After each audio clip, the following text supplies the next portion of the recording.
Welcome to the Kamado Show. I'm Brandon. And I'm Coley. We are the brother-sister anime duo. And not in a love you like a brother-sister kind of way, but as in go ask our mom, she's the same person.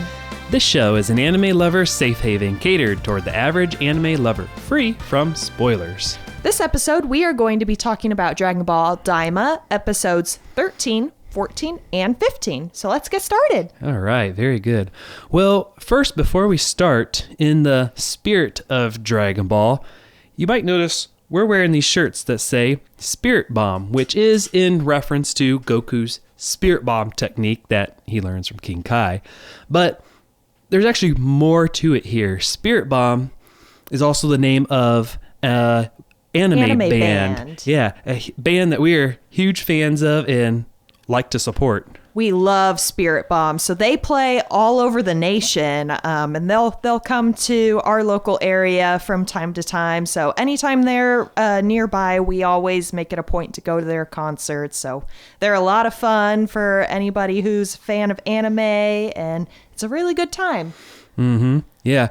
And, we had the honor recently, we're big fans. We always attend their shows whenever they're within, distance of this area, but we had the honor, they have seen at least some of our shows, at least some of our podcasts, that is, and asked us to MC their concert, the opening and intermission. So we were very excited and honored to get to be a part of that. It was so cool. Yes. That was the coolest thing ever. So that was a huge honor to even be asked. Like, we were both so thrilled and excited. So we wasted no time to get everything organized and ready for this concert, and it was so much fun to do. So I hope we'll get to do that at some point again, but wouldn't it just be so cool to have them on the podcast at some point too? Yes, someday we gotta have these guys on our podcast. That would be so. They said they would after the concert. Yeah, so I hope we can talk them in sometime. So if you ever get a chance, Spirit Bomb's in your area, definitely got to check them out. They're awesome. They're very high energy. They're extremely talented. The crowds are a lot of fun, like lots of like-minded people with you. In fact, we also had a Fort Wayne Weebos United Facebook group come. So it is an anime Facebook group that Brandon and I are a part of, actually. And that was one of their group outings for that month. Yeah, absolutely. And of course, you're invited to join Fort Wayne Weebos United. Just search that on Facebook, and it's pretty easy to be added to that as well. So shout out to them as well, Spirit Bomb and Fort Wayne Weebos United. Yeah. Lots of fun. Shall we begin with Dragon Ball Daima? Yeah. Let's dive into this. Not diving into things like the plane seems to be doing. This seems to be a reoccurring theme in Daima with their planes crashing. I don't know what the deal is, but it was kind of cool here. We got to see finally Pansy, which we've been calling our Demon Bulma, and then Bulma. Human Bulma. Yeah, and then our traditional Bulma finally interact, which was pretty cool. Yeah, so both Demon Bulma and Human Bulma were working together to fix this plane that's constantly breaking down on our people. So they were working together to fix that, while the rest of the gang, they were all exploring, just kind of getting a lay of the land, which this seems to be a really pretty planet that they're on. It's very beautifully drawn. Like, we can see where the animation budget was put in. Looks really nice at first, right? Yeah. And then, of course, Neva freaks out immediately once he realizes where we're at. So we're actually on planet Mega, which, as the name would suggest, everything's really big. So it's the second scariest planet in the whole demon realm. Yeah, so I guess they have yet to find beyond the worst, I suppose. But so it's home to the giants called Megas, right? Is that how you pronounce their name? Yeah, so the Megaths are a race of creatures which actually isn't a Dragon Ball original thing. So we see this on a Nintendo game that originated here in 2008, which was 16 years ago, between now and the time that Dragon Ball was created and released. So Megaths are seen in this Nintendo DS and 3DS game called Fossil Fighters. Interesting. They're basically the same creatures. They're very big, but they're slow and pretty lazy. But yeah, so this isn't the first, this isn't a new term. This is something that we've seen on other platforms before. Oh, okay. Interesting. So basically, everything on this planet is just big. It's basically it's just mega, just kind of sums it all up. Not even the Demon Kings will go to this planet because it's just too dangerous, and no one's going to mess with them. We have an interesting interaction here again, kind of continuing on this mysteriousness with Glorio. We're like, kind of still, is he a friend or a foe? We're not entirely sure of his intentions when he calls Dr. Arensu again. We're assuming he calls her basically to tell her that they have obtained the second Dragon Ball now. Yeah, so we're kind of wondering, what is Glorio's end goal here? Does he actually have noble intentions, do we think?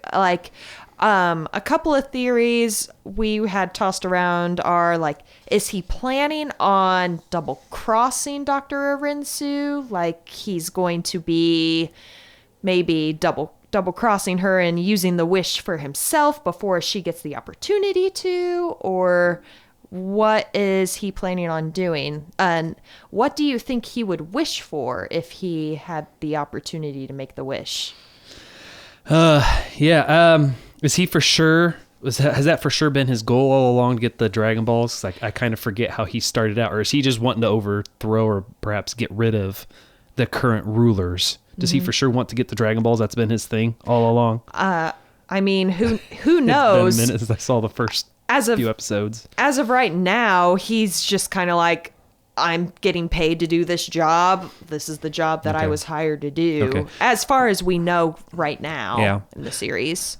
I do think he's got some good intentions, even though he's a little shady. I think if he had his way, he would, I think, balance the worlds a little bit. Maybe not may either have a different Demon King or make it so it's, I don't know, maybe more democratic.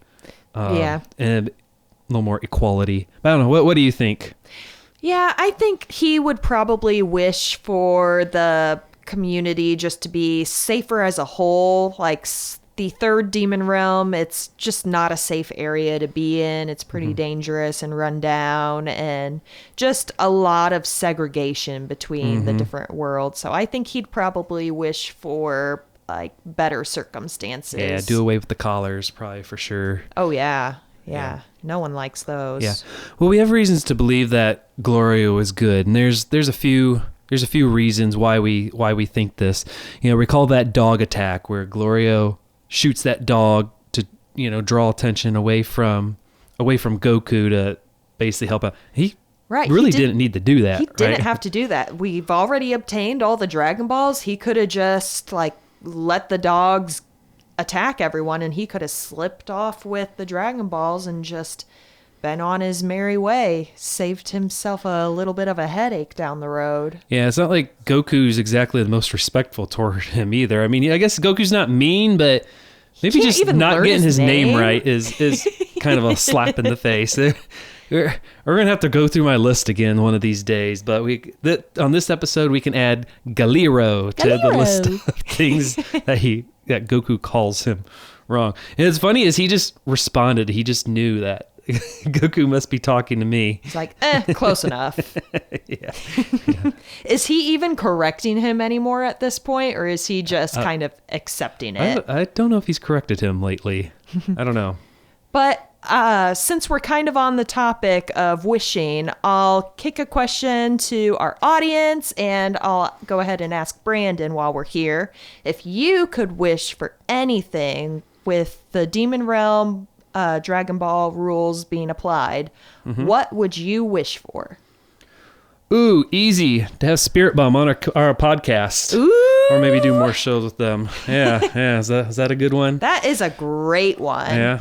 Yeah. What I about love you? that. I hope that one comes true someday. Yeah. Wink, wink, nudge, nudge. Yeah. So there's my Demon Realm Dragon Ball wish. I love it. All right. Well, I would wish for us to continue building our community. So we have our own Kamado show community that we've been working hard to build and expand. So I would really love it if we could continue to grow our community and just make it a really fun and awesome experience for a large audience, and get to have lots of really cool guests on. Oh yeah. Yeah, it would be great. Yeah, I'd love to start bringing guests on more and more and more. Yeah. If people want to be a guest, perhaps they reach out to us, or we can reach out to you. We have the technology now. We have the microphones. Yeah, we have other microphones, other mic stands, actually identical to these. Even we could, we totally have space to expand out. We just, we'll start doing that eventually soon. We're ready for you guys. If you want to be on the show, shoot us a message. We'll find a way to make it happen. Absolutely. Yeah, That would be so cool. Okay, so our next thing that we have is this Magellite. This is that special energy source that human Bulma and demon Bulma were talking about, right? Mm-hmm. Yeah, very, very interested in that. The power is, I guess, very valuable. Bulma's very interested in that, and she's like, well, I'll give you some planes if we can take some of this back. Perhaps maybe Bulma has some capsules, or she maybe has some Capsule Corp planes installed. Maybe I don't know if that's what she was saying or hinting at. Oh. I don't know. Of course, I guess I could have used them by now too. So I don't know. I don't know how Bulma's gonna hook her up with that. Their transportation in the demon realm is less than reliable. Yeah. But so these Magellites are a pretty good power source. So one rock is equivalent to 30 years worth of energy, which is really, really nice. I wonder how hard it is to get one of those rocks then, because you think what would you do with that if you could get 30 years worth of gas in your car? Well, it is heavily policed there, so it's pretty hard to come by unless you're in high power, or if you're a really good thief, apparently. So Pansy was talking to Bulma about this, and she's like, oh, I'll have my dad steal some for you. Yeah. So they explain kind of where this kind of comes from a little bit, like the sky of the second demon realm. Or I'm sorry, second demon world. I'm sorry, demon world, not demon realm. They're in... You know what I mean. The second demon world is the underside of the third. So there's acidic water that seeps through from the third demon world, which I guess is what makes the world sky so pretty. Okay, so I really love this part coming up here. This is where we get the introduction of Goma's Special Ops Squad. This was so funny. So they're talking up this special ops squad that they've got, and they're like, yeah, these guys are going to be great. They're ready to go. And we just cut to them just absolutely pigging out, going to town on these sweets and treats.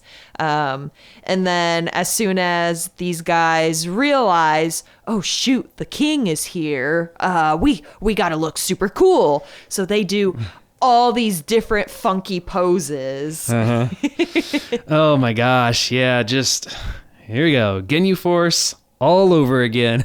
Just like I was worried. I'm like, oh my gosh, this is just giving me just vibes on them again. The Gendarmerie Force, right? What they're called. I was drawing a blank on the Gendarmerie Force, which I kept wanting to call them the Ginyu Force. I couldn't even remember what they were. I was going to mistakenly call them that.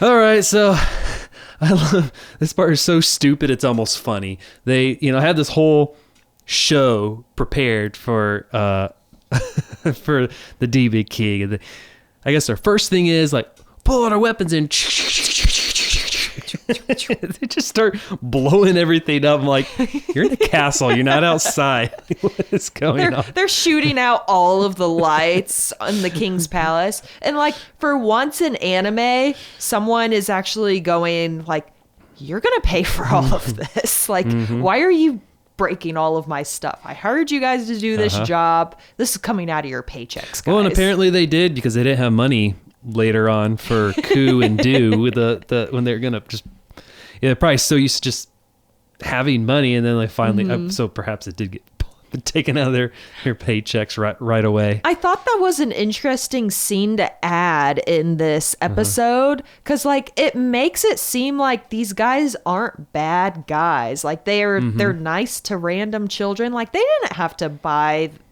coup and do anything. They do seem like definitely a lot nicer than the Ginyu Force that we're comparing them to here.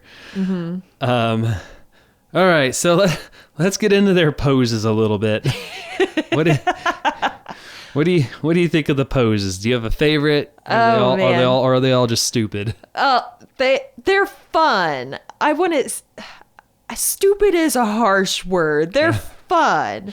So I really like the last one. It's a like almost a ballerina pose. Yep.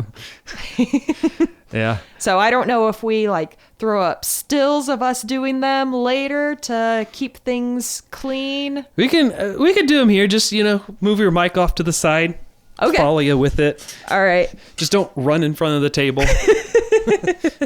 You will be out of focus. And we, for those listening to audio only, you might have to follow up and check us out on some of our video platforms later on if you want to see how stupid this is. All right. So first we have the captain. I'm going to go off mic here, so you take over. Okay. So Brandon is in a perfect squat position, arms up, perfect square. He looks so good. Okay. So is that your favorite? Probably, yeah, just because it's easiest. Other than to squat and staying low. Okay, next one, we kind of have the muscle man position. It's one of these bad boys. All right, so Coley's going down on one knee. She's got one arm up, one arm back. That typical Arnold pose. Kind of, sort of. All right, next we have... why do I have to do this one? Okay. Let me think here. Front arm forward, this arm. Oh, that's hard to do. And then... It's like a little flamingo. You got to stick your buns out. Yeah, I feel very unmanly doing this. Okay. You got the little feather sticking out of your head. Okay. Oh, good. You get to do this one. I got the hard one. I don't know if you'll even be able to get me chair. on camera doing this. Yeah, just flip the back of your chair so it's like facing the wall. That seems like kind of cheating. Have it facing the back of the wall. Well, so you can go this way. All right. Okay. The things I do for you. So. Do for this show. Oh, you did a lot better than me. I'm just not flexible enough to do that, or maybe I'm too fat. I don't know. I do yoga very frequently. That's good. This one's my favorite. Do you want to do this one? I'm doing this one. Okay. Because this one's my favorite. All right, good. You can do two in a row. I like the little ballerina pose. So it's one of... All right, very good. So Coley just did the ballerina pose. So kind of wish I had the little baton like he does too. It's really... Give you this power pole. Need the power pole hanging out in front of our TV. Oh, man. All right. Good job. Which one was your favorite? Maybe the... whatever. The feather hat flamingo one with the butt sticking out? No, I don't want to do that again. I'm done with that. I'm done with that. All right. So... Then we go from your favorite part to your least favorite part, because we're going to talk about Neva now. Oh, man. This is when he basically removes the shield of light barrier between the realms. And Well, I don't want to speak for you. You talk about why you don't like this part. This was so infuriating. So Goku is working at trying to figure out. So of course, Sir Warp is shut down. They can't use Sir Warp to pass to the next demon realm or demon world. Right. Yeah. Right. So Goku's like, well, is there some way that we can go through the tunnel? Oh no, it's all like blocked off still. So he is extending his power pole to check out the tunnel, and it extends all the way down, and Pansy's like, no, don't do that. And it electrocutes Goku, and then he just kind of falls, and he's just falling down towards this tunnel. And they're like, oh no, we're in such big trouble now. And Neva, he's just like, whoop, I guess we don't need that anymore, and just like snaps his fingers, and the blockage for the tunnel is suddenly gone. Like, couldn't have just done that sooner, huh? Right, he had to let Goku get hanging on to this the whole electrocuted. time. Yeah. This was infuriating to me. Yeah. I hated that so much. Yep. Well, I guess he initially created this stuff to like block or like kind of block things out and create a moment of peace so people aren't, at least protect where he's at. Whatever, down the tunnel they go. So they're off and driving for apparently a very short distance down this tunnel. Yeah, so it seems. Until, shocker, the plane breaks down again. Yep, here we go again. So they all bail out of the plane and jump out, and now it's time to get into the first demon world. Great. Now we can continue on with things here, but first, let's talk about this third eye. I want to talk about the third eye here. What do you call? What is the technical term for this third eye? I know, like, the narrator kind of hops in and explains this a little bit. So it's technically called the tertian oculus, and it grants the wearer very strong magical powers. So basically, this was kind of the trump card for any of the demons who wanted to be the Demon King. So basically, if you had the third eye, you get to be Demon King. Maybe they'll explain it later, maybe they won't, but it was lost during King Abora's reign. So King Dabora's father. Dabora was the one who arranged to have it stolen. I guess that kind of dethroned his father in a sense. Then he was able to take the throne without having it still, but then when I guess probably he wanted it eventually, but then it was just lost. So, but anyway, he still took the throne regardless, but they still want to recover this third eye, because then I guess then you're back to being Demon King if you have it. Although, why couldn't we need to figure out this kid's name, the nerdy fat kid who has it with the hair, like, why couldn't he become Demon King?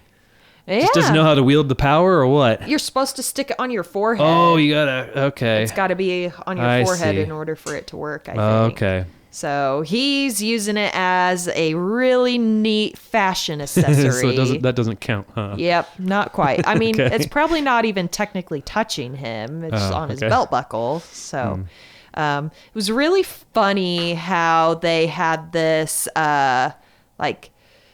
this trade-off. So they tried to lure the eye off of him with this attractive young gal coming in, and she's like, I'll trade you a kiss for that cool belt. He's like, no, that's dumb. I don't want to kiss you.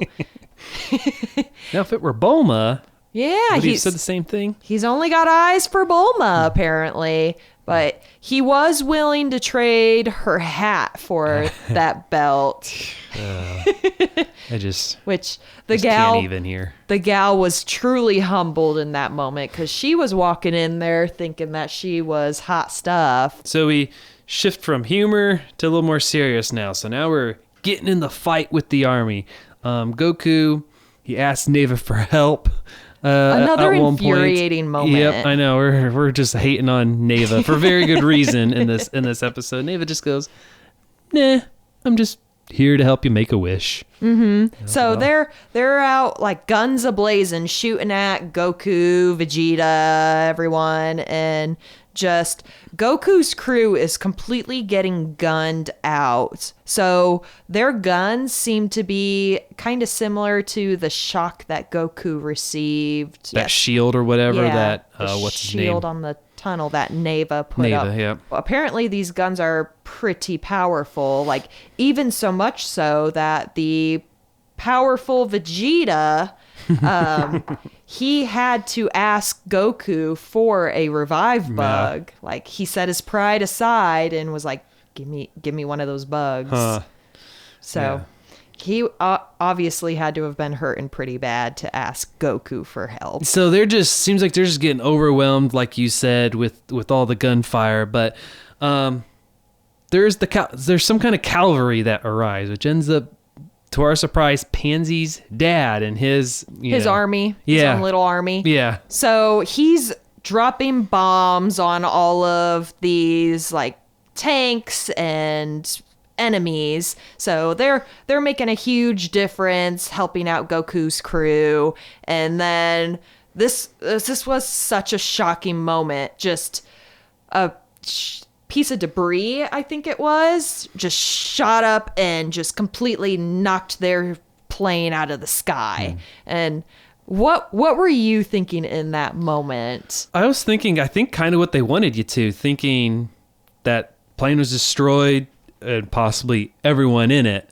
My jaw dropped when that happened. Yeah. A couple of things here. It's Dragon Ball, so there's nothing new to characters dying, and then it's like, well, just wish them back to life, which maybe that would pose a difficult choice then. Like, if they obtain the Dragon Balls, then do we wish people back to life who were helping us, or do we stick to our original plan to wish to either be full grown or basically wish us all back to Earth with Dende? But it didn't really ever have to come down to that. This is terrible of me to say, but I was kind of disappointed that they were all completely fine when the dust settled. Like, not a single person was injured at all. Like, I was kind of appreciating that shock value, because it just seems like some of the story can get a little bit predictable. Like, oh, this person got hit, but they're okay. They're totally fine. One revive bug and they're totally fine. Yeah. It seems like a lot of people in this realm, or demons in this realm, characters, I should just say, in this realm, seems like a lot of them possess powers. A lot of people of them can fly. So, perhaps maybe it's not a shocker that they ended up being okay. So I guess in the demon realm, if your plane gets destroyed, well, you can just fly. So that's that's fine. So then we hear this interesting line from one of the king's cavalry. Let's show these Goombas how we do. And when I heard the word Goombas, I was thinking another Nintendo reference. Mario? Like those little brown mushroom guys from Super Mario and all that. So apparently Goombas isn't specific to Nintendo particularly. So Goomba actually does have a real meaning to it. So it is an associate or an accomplice or a senior member of a criminal gang. So you think Bowser's little Bowser's mushrooms henchmen, they're not these little peons apparently that we've always kind of thought that they were. Whatever, it's it's basically kind of like a gang, calling other people like basically another gang or gang members. So it is what it is. But yeah. All right, well, that catches us up through all the adventures here in Daima. We'll continue to follow Goku's adventures here going forward in future episodes of Daima, in our future episodes of our show. So that's all for today's episode of The Kamado Show. I'm Brandon. And I'm Coley. Thanks for tuning in. Don't be a Kamado. Like and subscribe to our channel for more anime fun with your favorite brother-sister anime duo. Now, new episodes come out weekly, so let us know what you'd like to talk about, or if you'd like to be a guest on our show. And we'll see you next time on The Kamado Show.